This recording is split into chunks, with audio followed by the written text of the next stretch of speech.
Ce que je veux faire maintenant est de défier tout le monde à supprimer l'option d'arrêt. Il est temps de supprimer l'option d'arrêt et de dire, vous savez quoi, je ne sais pas ce que l'avenir me réserve, mais Jésus est avec moi. Dieu est au fond avec moi. J'ai foi en cela. Et tout ce que vous croyez avec foi est de l'autre côté, de ne pas abandonner. Vous savez, la musique a été une bouée de sauvetage pour moi. J'ai mentionné dans mon nouveau livre, je raconte comment j'ai traversé mon épreuve lors de ma terminale.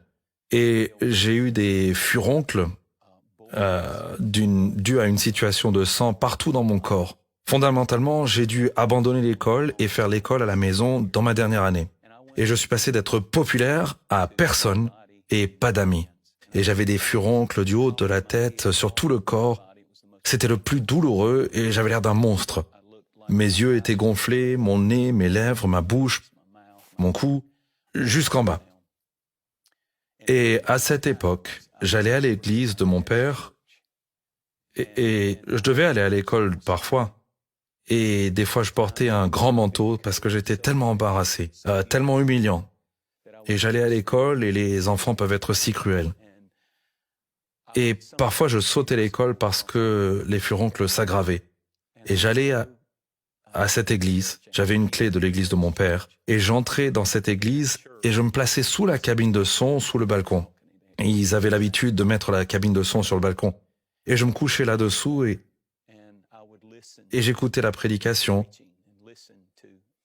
Et j'écoutais de la musique. Et puis, ensuite, je descendais et je jouais du cor et du piano. Et c'est cet été-là, tout au long de cette année-là, cela a duré une année solide. Je suis passé de médecin en médecin, il ne pouvait rien faire. Mais c'est à ce moment-là que j'ai commencé à vraiment jouer, vraiment pratiquer, vraiment m'appliquer et vraiment apprendre comment m'encourager. Mon ministère est venu et jusqu'à ce jour, quand je prêche, je me souviens que, tu sais, ça n'a pas l'air d'être grave quand tu as 57 ans, mais quand tu as 17 ans et que tu traverses ça, tu passes d'un enfant ordinaire et populaire, mais je le regarde maintenant et c'est l'un des plus grands cadeaux que Dieu m'a fait, c'est de me cacher sous cette cabine de son pendant des semaines et des semaines et des mois.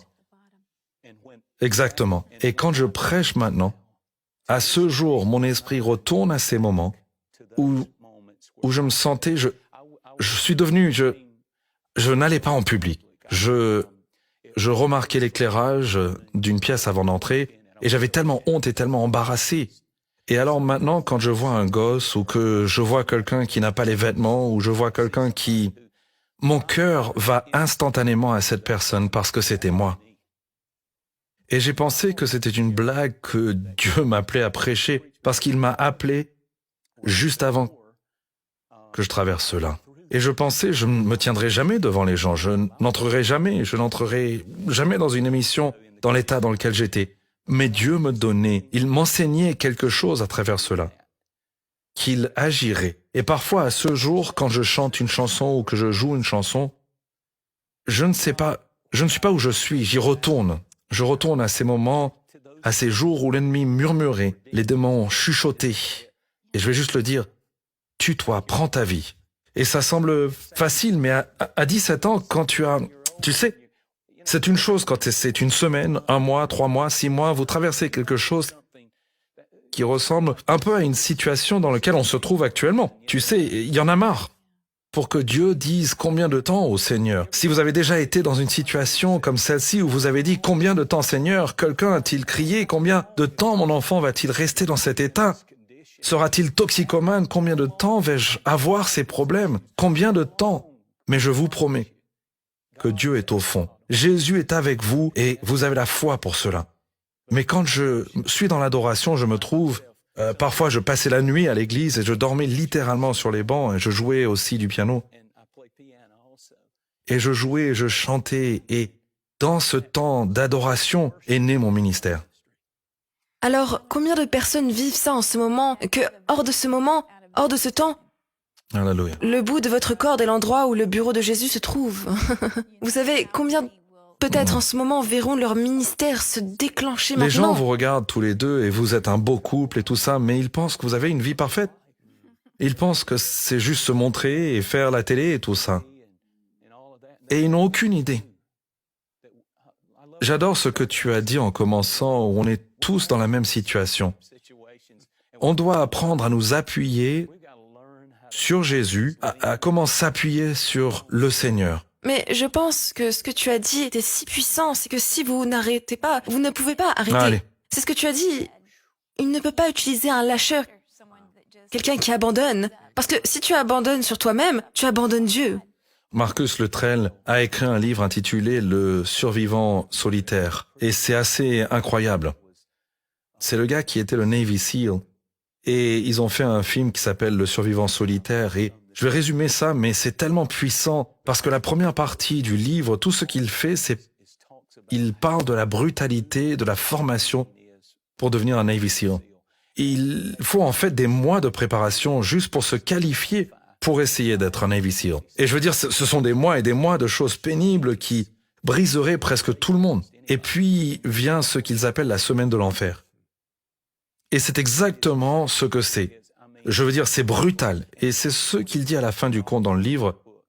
Il dit que les instructeurs mettent de plus en plus et de plus en plus sur vous pour une raison. Il ne s'agit pas de vous briser physiquement, mais de vous briser mentalement. Et donc, ce qu'ils font, c'est qu'ils installent une cloche. Vous savez, comme une cloche à l'ancienne, sur un support, et à n'importe quel moment où tu ne peux plus le supporter. Tout ce que vous avez à faire, après avoir transporté les bûches et été dans l'eau glacée, vous savez, ils s'entraînent à peine plus loin, là, dans le quartier, vous pouvez même aller les regarder parfois.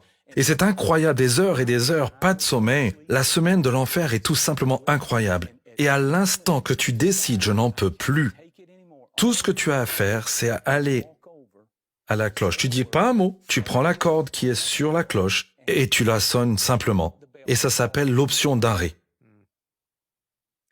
Et ce que je veux faire en ce moment, c'est mettre tout le monde au défi de supprimer l'option d'arrêt. Il est temps de supprimer l'option d'arrêt et de dire, vous savez quoi, je ne sais pas ce que l'avenir me réserve, mais Jésus est avec moi.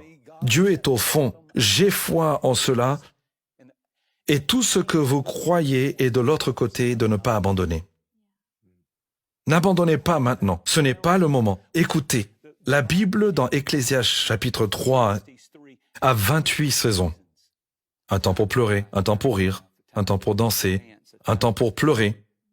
Une saison que vous ne trouverez jamais là-dedans, un temps d'arrêter. Il n'y a jamais un bon moment pour arrêter. Tenez bon, adorez et frayez un chemin à travers cela.